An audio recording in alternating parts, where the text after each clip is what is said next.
Vamos seguir para mais um jogo nesta quarta-feira de Copa do Brasil. Vasco da Gama visitou o CSA, o rival do CRB. Aliás, estão abraçados, né? Avançando. E um empate. É verdade, neste caso, André, o Vasco como visitante decidia em casa. Mas ainda assim o CRB é um protagonista de Série B, o CSA está na Série C. E aí um 0-0 para o Cruz Maltino, André. O resultado, né, decepciona muito. É preciso lembrar que o Léo Jardim, goleiro do Vasco, atuou. Depois de toda a polêmica no fim de semana, a sua expulsão. A nota do Vasco na segunda-feira informando a todos que acompanham o futebol que ele realmente se machucou, que ele se lesionou. E aí isso serve, óbvio, para reforçar uma leitura de que o árbitro foi precipitado, vestiu o uniforme de médico, né, o avental de médico, o jaleco de médico, que ele não é. E tomou uma decisão equivocada ao expulsá-lo por o que ele imaginou ser desperdício de tempo, né, proposital, a chamada cera. Mas o Léo Jardim jogou, aparentemente normal, não houve nenhum problema e essa conversa continua. O Vasco segue num momento preocupante. O adversário 2 andares abaixo do dele na escada do Campeonato Brasileiro de Futebol. E o Vasco não conseguiu fazer um gol. Então é uma situação que preocupa bastante, mas também não é uma situação nova. Eu quero te ouvir, Zupac, sobre este 0-0 CSA e Vasco.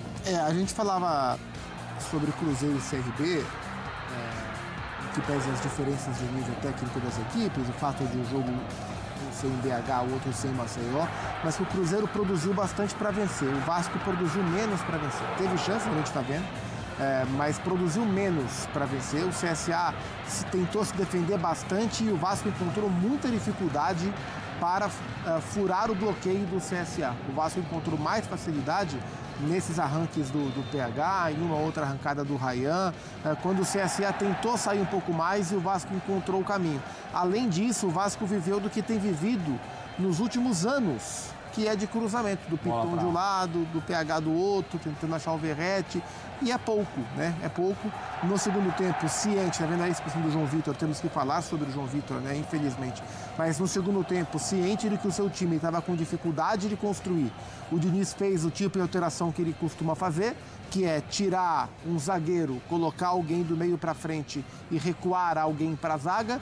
Ele fez muito isso, consagrou o André no Fluminense assim, né?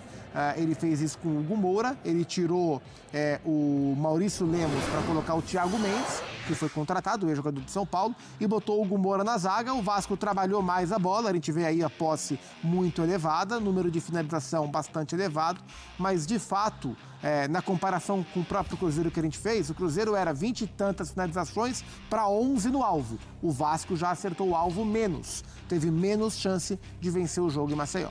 Números de CSA e Vasco, 0-0 pelas oitavas de final da Copa do Brasil. CSA, 29%, Vasco da Gama, 71%.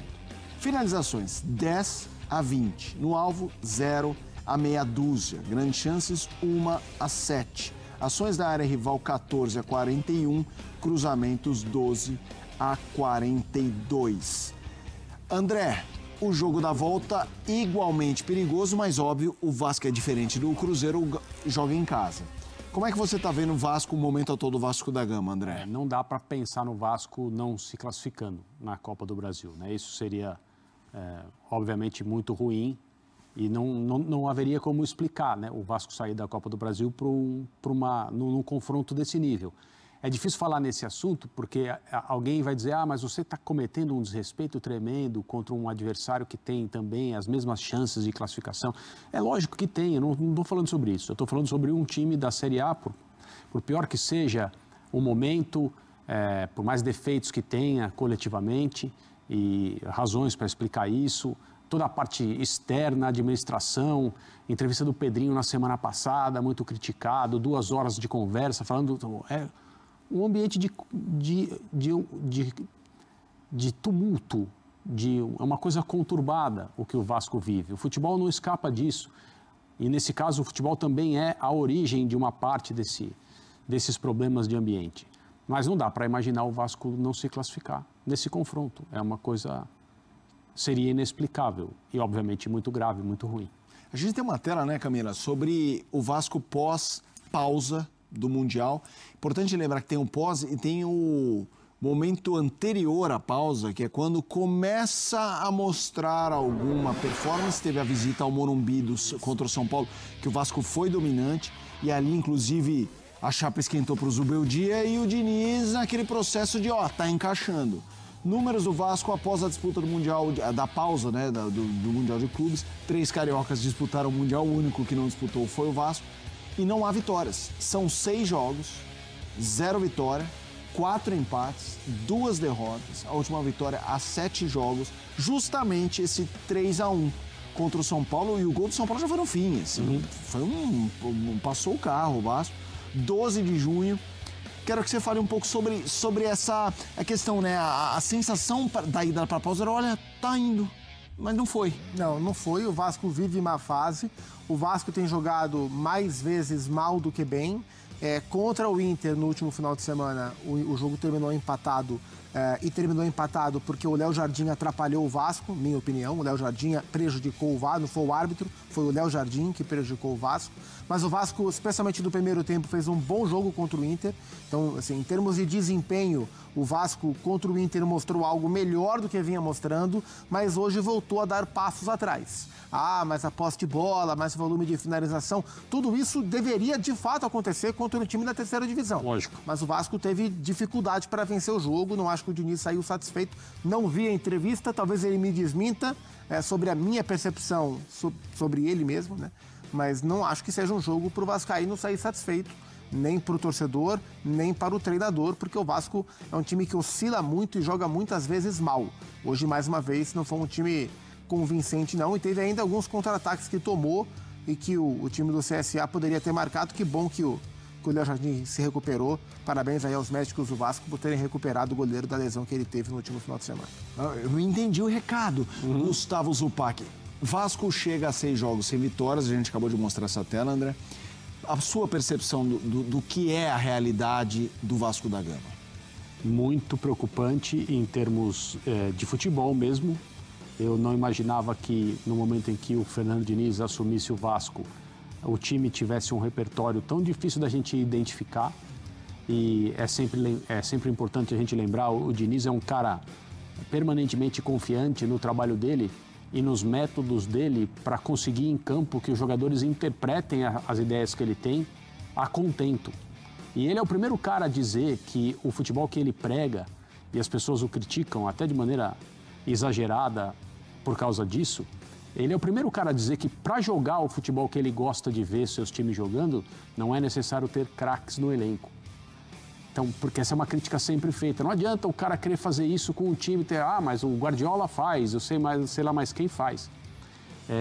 Luiz Henrique e tal. E ele é o primeiro treinador, é a primeira pessoa a refutar essa ideia. Só que o Vasco realmente não consegue. E quando tem um excesso de cruzamentos como esse, nas últimas atuações isso tem sido uma característica do time. Qual é a característica do Vasco hoje? É cruzar a bola pelo alto, pro Verratti. Então, é a antítese do jogo que o Diniz sempre gostou de produzir nas equipes nas quais ele trabalha. Então, a minha impressão, quando ele foi contratado, eu disse isso aqui: não consigo enxergar o elenco do Vasco jogando um futebol que lembre, seja semelhante ao que se chama por aí, às vezes com bom humor, às vezes com total desconhecimento, de dinizismo. Mas a gente se enganou com o Cruzeiro. Eu lembro de ter essa conversa aqui. Sim. A gente achou que o elenco do Cruzeiro se encaixava. Sim. Não se encaixou. Aí eu até brinquei, falei assim, eu acho que o do Vasco não se encaixa. Quem sabe eu estou completamente errado. Exato. E o Vasco vai jogar as 1000 maravilhas. E não, até agora, muito ao contrário, o Vasco não tem respondido. Quero te ouvir também sobre esse desafio. Assim, a sensação que eu tenho... eu me lembro bem da primeira passagem, na época eu morava no Rio de Janeiro, do Diniz ao Fluminense. Foi um ano que o Fluminense tinha uns jogos com a cara do Diniz, domínio de posse de bola, mais finalização, aí ia lá num contra-ataque, uma bola espirrada, perdia para um rival direto de Z4. Que nesse tipo de cenário, o Diniz tem um perfil e a figura dele, pelo que disse o André, desses comentários de polo positivo e polo negativo e tal, de que quando a coisa cair numa falta de crença, Aí vem tudo isso. Aí, não, o Diniz chama um retranqueiro, chama humano. O que fez o Fluminense. Exatamente. Acho que não chegamos nesse estágio. Talvez o jogo da volta com o CSA seja um perigo para isso, né? Uma eliminação seria catastrófica, embora para muitos a prioridade seja a manutenção de Série A e tudo mais.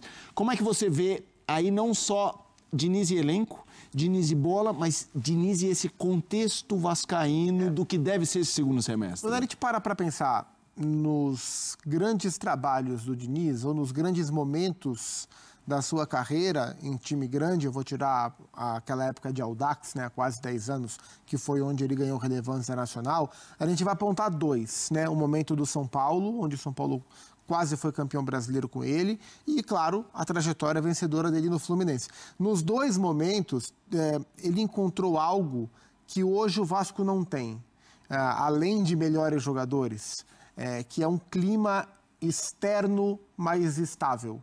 O Vasco, como clube, vive um clima muito instável. E eu vejo, assim, para um trabalho como o do Diniz dar certo, é preciso que as coisas fiquem harmonizadas. De treinador, para jogador, para dirigente, consequentemente para a torcida. E isso no Vasco não acontece. Não que ele tenha problema com o Pedrinho, muito pelo contrário. Mas o Pedrinho tem problema hoje para segurar o Vasco na mão. Né? O clima Pedrinho, ambiente externo, já traz a instabilidade para dentro. E isso mina a confiança. E o Diniz, sem um clima forte de confiança, não consegue trabalhar. Porque ele é um cara de brilhantes ideias, de ótimas práticas, de uma intenção inquestionável, um cara absurdamente bem intencionado com os atletas dentro do futebol brasileiro, mas esse elemento que a gente não enxerga, não toca, não sente o cheiro, mas que existe, que é a confiança, ele é muito importante para as ideias dele acontecerem. E o Vasco tem vários motivos para não ser um time confiante, especialmente o que vem de fora para dentro e o que vem de dentro para fora. Então, acho que esse é um desafio muito grande para ele, mais do que a qualidade técnica do elenco, é toda essa conjuntura. Até agora não aconteceu, ainda foi pouco tempo, embora tenha tido a pausa para treinamento, mas vai ser um desafio fazer esse trabalho virar com as peças e com o ambiente que ele tem. Se é Vasco, está na colina.